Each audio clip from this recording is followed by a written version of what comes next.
আমাৰ শিৱসাগৰ নগৰৰ খোৱা পানী যোগানটো বহুত সমস্যাত আছে। আমি 1970 চনৰ এটা প্ৰজেক্টৰ পৰা ফুকন নগৰৰ এটা প্ৰজেক্টৰ পৰা এতিয়ালৈকে পানী দি আছো, যেটো প্ৰজেক্টত অকল আমি 30% ইয়াৰ ইনহেবিটেন্টক এতিয়ালৈকে পানী দিব পাৰিছো, ইয়াৰ পৰিয়ালক আমি পানী দিব পাৰিছো 30%, 70%ক দিব পৰা নাই। যেটো 30%ক আমি পানী দিও, সেই পানীৰ প্ৰজেক্টটো 1970 চনৰ। গতিকে সেই প্ৰজেক্টটো এতিয়া একদম আউপুৰণি হৈ গ'ল। সেই প্ৰজেক্টটোৰ আসলতে এবান্ডন ভাঙি দিব লাগে, কিন্তু যেহেতু আমাৰ কোনো প্ৰজেক্ট নাছিলে, আগৰ এটা NLCPR বনোৱা এই যেটো নতুন প্লান আৰবান আমাৰ ওয়াটাৰ সাপ্লাই স্কিম গোলাঘাট যেটো কি কয় শিৱসাগৰ যেটো, হেতু আমি এবাৰ নতুনকৈ বনাবলৈ ঠিক কৰিলো। দুটা কাম আপোনালোকে জানিব যে আগতে এই প্ৰজেক্টটোত আমাৰ 42 কিলোমিটাৰ আমাৰ পাইপলাইনৰ ব্যৱস্থা আছিলে, কিন্তু 42 কিলোমিটাৰ পাইপলাইন কৰিলে আমাৰ 12,000টা পৰিয়াল, আমাৰ টাউনত 12,000টা পৰিয়াল আছে নহয়, প্ৰায় 12,000টা পৰিয়াল, 12,000টা পৰিয়ালে পানী নাপায়। সেইকাৰণে আমি 75 কিলোমিটাৰ নহয়, এতিয়া আমি 75 কিলোমিটাৰ পাইপলাইনৰ কাৰণে ব্যৱস্থা কৰিছোঁ। তাৰ কাৰণে দুটা ফাণ্ড আমি আনিছোঁ। এটা হ'ল NLCPRৰ পৰা পুৰণি প্ৰজেক্টটোৰ যিখিনি পাইপলাইন 42 কিলোমিটাৰ আমি কৰাৰ কথা আছিলে, সেইখিনি কৰিবৰ কাৰণে আৰু ইয়াৰ যিকেইটা মেচিন আমাৰ মানে এইটো ট্ৰিটমেণ্ট প্লান্টৰ যিকেইটা কাম আছিলে, পাম্প হাউচটোৰ যিকেইটা কাম আছিলে, সেইকেইটা কাম কৰিবৰ কাৰণে আমি 2 কোটি কিমান টকা পালোঁ, 2 কৰোৰ 81 লাখ আমি পাই গ'লোঁ। আমাৰ হাতত এতিয়া আছে, ডিপাৰ্টমেণ্টৰ হাতত আছে, ডিপাৰ্টমেণ্টৰ ইঞ্জিনিয়াৰে আহি সেইকাৰণে আমি গোটেই বস্তুটো ৰিভিউ কৰি ল'লোঁ। লগত মিউনিচিপালিটিৰ ইও আমাৰ লগত আছে। আমি ধুনীয়াকৈ ৰিভিউ কৰি ল'লোঁ যে আমাৰ পুৰণি প্ৰজেক্টটোৰ 42 কিলোমিটাৰ পাইপলাইন, তাৰে 17 কিলোমিটাৰ হৈ আছে, 42 কিলোমিটাৰ 28 কিলোমিটাৰমান বাকী আছে। সেই পাইপলাইনখিনি ট্ৰিটমেণ্ট প্লান্টটো কমপ্লিট কৰি দিয়া আৰু পাম্প হাউচটো কমপ্লিট কৰি দিয়া, এইকেইটাৰ কাৰণে যিটো পইচা, সেই পইচাটো এতিয়া আমাৰ হাতত মজুত আছে। তাৰ উপৰিও নগৰখনত আৰু বহুত এলেকা থাকি যাব যিহেতু পানী পাবৰ কাৰণে, সেইকাৰণে আমি নতুনকৈ অমৃতৰ পৰা টোটেল কিমান কোটি টকা, আমাৰ 17.5 কোটি টকা ইতিমধ্যে আমি চেংচন কৰালোঁ। তাৰ টেণ্ডাৰিং হৈ গ'ল। মাত্ৰ আমি পাৰ্টি কণ্ট্ৰেক্টৰৰ হাতত কাম দিবলৈ মাত্ৰ বাকী আছে। কণ্ট্ৰেক্টৰক কাম দি দিয়াৰ লগে লগে আমাৰ নতুন পাইপলাইনো আৰম্ভ হ'ব। কিন্তু আমি নতুন পাইপলাইন কৰাৰ আগে আগে আমাৰ নিজৰ ট্ৰিটমেণ্ট প্লান্টটো কমপ্লিট কৰি ল'ব খুজিছোঁ, আমাৰ পাম্প হাউচ কমপ্লিট কৰি ল'ব খুজিছোঁ, ইয়াত টেষ্টিংটো কৰি ল'ব খুজিছোঁ। সমান্তৰালভাৱে দুইটা কাম আমাৰ চলিব। আৰু আমাক ডিপাৰ্টমেণ্টে জনোৱা মতে অহা 6 মাহৰ পাছত আমি শিৱসাগৰ নগৰৰ আমি আশা কৰা মতে প্ৰায় প্ৰত্যেকটো পৰিয়ালক আমি পানী দিব পাৰিম। যেহেতু লক্ষ্য, গতিকে মই আশা কৰা বুলি কৈছোঁ। আমি আশা কৰা মতে 12,000 পৰিয়ালৰ সকলোকে, নগৰৰ সকলো পৰিয়ালকে আমি পানী দিব পাৰিম। শিৱসাগৰ নগৰৰ পানী যোগানটো সঁচাকৈ বহুত বেয়া। আৰু যেনে তেনে মিউনিচিপালিটিয়ে পুৰণি প্ৰজেক্ট এটা এনেহে চলাই আছে। সেইটো কাহানিবাই ভাঙি পেলাব লাগিছিলে, বহুত পুৰণি হৈ গ'ল, 70 চনতে বনোৱা। সেইটো 30 বছৰ থাকে, এতিয়া আমাৰ 50 বছৰ হৈ গ'ল নহয় জানো। সেইখন মানে শেষ হৈ গ'ল। তাৰ পাছতো আমি সেই প্ৰজেক্টটোও আকৌ ৰিন'ভেট কৰিবলৈ লৈছোঁ, যাতে সেইটো চলাই থাককচোন পেৰেলেলি। তো গতিকে চেষ্টা কৰিছোঁ। অসমৰ মুখ্যমন্ত্ৰীক ইয়াৰ কাৰণে 4বাৰ মই লগ ধৰিছিলোঁ। অসমৰ আমাৰ অশোক সিংঘাল ডাঙৰীয়াক, তেখেতক মই 3বাৰমান এই প্ৰজেক্টটোৰ কাৰণে লগ ধৰিছিলোঁ। আৰু অসমৰ মুখ্যমন্ত্ৰীয়ে সৰ্বশেষত শিৱসাগৰলৈ আহিও এই প্ৰজেক্টটো দিম বুলি ঘোষণা কৰি থৈ গৈছিলে। আৰু সৰ্বশেষত এতিয়া আমাক চৰকাৰে এই প্ৰজেক্টটো চেংচন কৰি দিলে। গতিকে এই মুহূৰ্তত মই আপোনালোকক বিধায়ক হিচাপে জনাব খুজিছোঁ যে অহা 6 মাহৰ ভিতৰত ডিপাৰ্টমেণ্টে লক্ষ্য নিৰ্ধাৰণ কৰি দিয়া অনুসৰি আমি শিৱসাগৰ মানুহক পানী দিবলৈ চেষ্টা কৰিম। তাৰ ভিতৰতো নিশ্চয় চেলেঞ্জ থাকিব, প্ৰত্যাহ্বান থাকিব, সমস্যা থাকিব, সেইবিলাক আমি সমাধান কৰিবলৈ চেষ্টা কৰিম। তাৰ কাৰণে আমাৰ এটা মেকানিজিম আমি তৈয়াৰ কৰিছোঁ।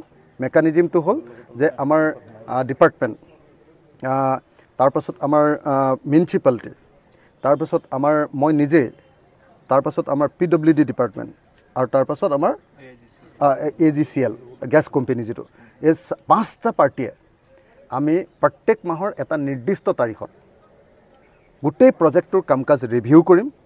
আৰু ভাল লাগিছে যে আমাৰ ইঞ্জিনিয়াৰ দাসে, এক্সিকিউটিভ ইঞ্জিনিয়াৰ দাস ডাঙৰীয়াই, তেখেতে খুব উদ্যোগ এবাৰ গ্ৰহণ কৰিছে। তেখেতে চেলেঞ্জত লৈছে প্ৰকল্পটো হ'বই বুলি।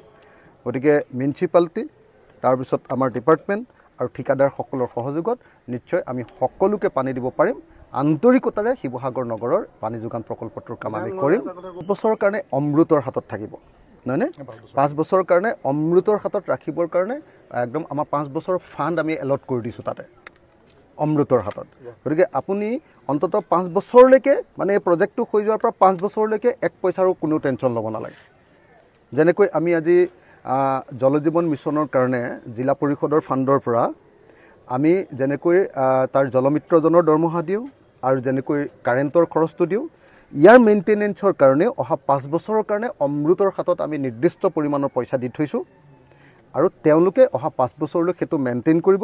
5 বছৰ পাছত কি হ'ব তাৰ কাৰণে আকৌ ভাবিব লাগিব।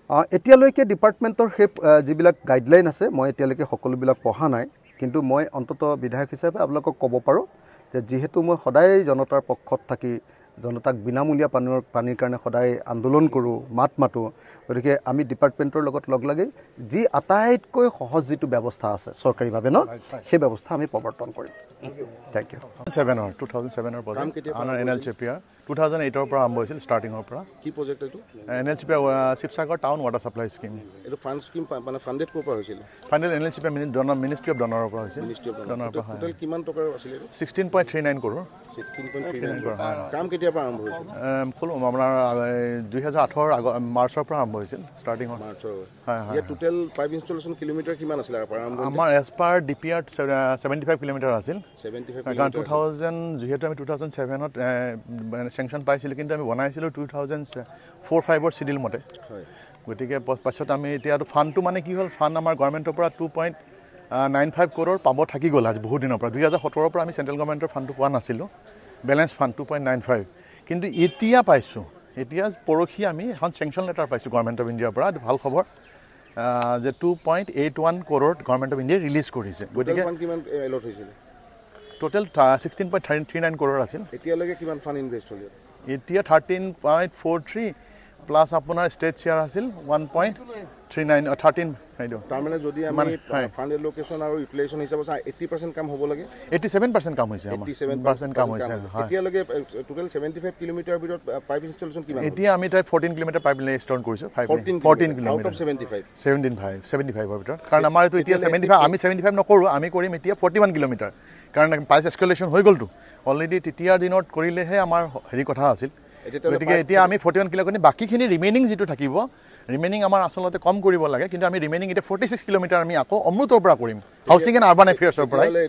এতিয়া যদি 41 কিলোমিটাৰ আপোনালোকে নতুন এছেছমেণ্টত ধৰিছে পাইপ ইনষ্টলেশ্যন, তাৰ যদি অকল 14 কিলোমিটাৰ হৈছে তেতিয়াহ'লে 50%ও কাম হোৱা নাই। নাই, এতিয়া পাইপ কিনি থোৱা আছে, খালি বহুৱাব বাকী আছে। এতিয়া আপোনালোকৰ টেকনিকেলি এই প্ৰজেক্টটো কেতিয়ালৈকে শেষ হোৱাৰ সম্ভাৱনা আছে? ছমাহৰ ভিতৰত আমি কথা পাতিছোঁ আমাৰ মাননীয় বিধায়ক মহোদয় ছাৰৰ লগতে। আমি অহা ছমাহৰ ভিতৰত NLCPR পাৰ্টটো 2008 চনৰ পৰা পইচাটো নহয়, পইচাটো পোৱা নাছিলোঁ যে গভৰ্ণমেণ্ট অফ ইণ্ডিয়াই পইচাটো আজি যোৱাকালিহে আমি পৰহি চেংচন লেটাৰ পাইছোঁ 2.80। এতিয়া আপোনালোকে টেকনিকেলি এইটো গেৰাণ্টি দিব পাৰিবনে যে 2008 চনৰ পৰা এতিয়ালৈকে 14 কিলোমিটাৰ পাইপ যে ইনষ্টল হ'ল সেইখিনি ডেমেজ হোৱা নাই? নাই, সেইখিনি আমি 19তে আমি লে কৰিছোঁ, যোৱা 19তে লে কৰিছোঁ, 2019ত লে কৰিছোঁ। গতিকে আৰু DI পাইপ, ডাক্টাৰ আইৰণ পাইপ, সেইটোতো ডেমেজ কথাই নাহে। এতিয়া আপুনি 30 ইয়াৰ্ছ। এতিয়া আপুনি ফাইনেলি কওক অফিচিয়েল এছেছমেণ্টত কমপ্লিটেশ্যন কেতিয়া হ'ব? অফিচিয়েলত আমাৰ 6 মাহৰ ভিতৰত আমি টাৰ্গেট লৈছোঁ 41 কিলোমিটাৰটো আমি কমপ্লিট কৰি পেলাই পানীখিনি দিয়াৰ ব্যৱস্থা কৰিম ৰাইজক, এটলিষ্ট NLCPR পাৰ্টটো। তাৰমানে উইদিন দিছ ইয়াৰ হয় হ'ব লাগে। আমি চেষ্টা কৰিম, বিধায়ক মহোদয় আমাৰ হেৰিৰ লগত আমি হেৰি কৰি আপ্ৰাণ চেষ্টা কৰিম যে 6 মাহৰ ভিতৰত ৰাইজক যাতে পানীটো আমি দিব পাৰোঁ শিৱসাগৰ। Thank U. ধন্যবাদ। এনিভাৰত 24ৰ প্ৰথম প্ৰয়াস জুবিন গাৰ্গৰ গীতৰ প্ৰতিযোগিতা। জুবিনৰ গানে কি আনে?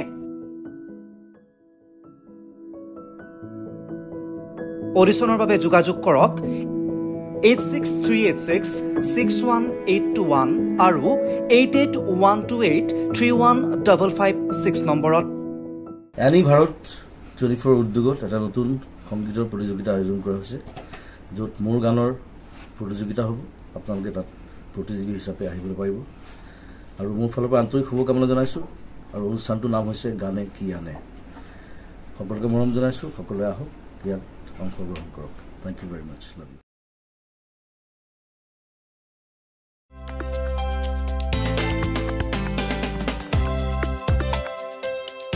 আপোনাৰ ঘৰখন আৰু অফিচ চালে চকুৰোৱাকৈ সজাওক। আজি আহক সকলো ধৰণৰ অত্যাধুনিক ফাৰ্নিচাৰৰ বাবে চিটি ফাৰ্নিচাৰ 6 মাইল গুৱাহাটী আমাৰ ঠিকনা 6 মাইল পাঞ্জাবাৰী ৰোড পুৰবিদাৰীৰ সন্মুখত গুৱাহাটী আমাৰ যোগাযোগ নম্বৰ 9435013969